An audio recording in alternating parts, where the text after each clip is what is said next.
નમસ્કાર, આપ જોઈ રહ્યા છો નેશન પ્લસ ન્યૂઝ. હું છું આપની સાથે હિરલ પંડ્યા. વડોદરા જિલ્લાની ડભોઈ તાલુકા પંચાયતની 18 અને જિલ્લા પંચાયતની 4 બેઠકો માટે હવે કોંગ્રેસે પણ પ્રચારનો વેગ વધાર્યો છે.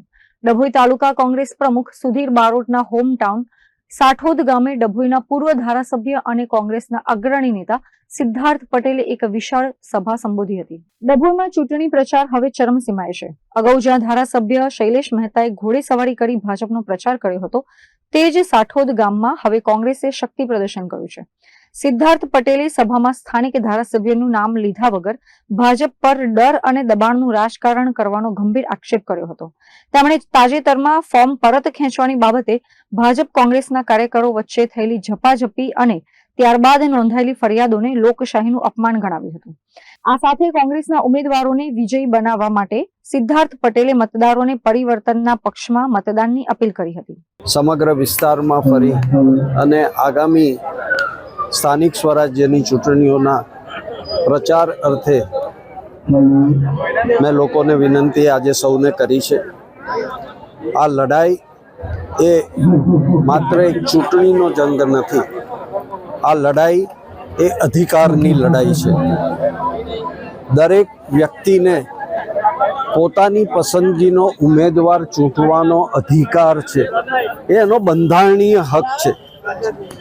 અને કેટલાક લોકો ડર, ભય અને દબાણથી આ અધિકારને છીનવી લેવાનો પ્રયત્ન કરતા હોય ત્યારે એની સામે અવાજ ઉઠાવવો એ સૌની નૈતિક ફરજ છે.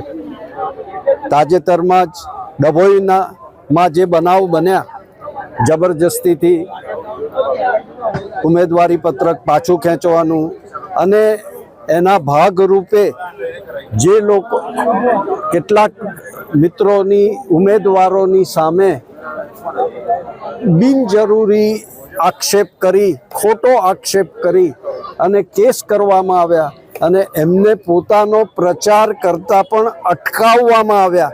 આ કોઈ લોકશાહી પ્રક્રિયા નથી.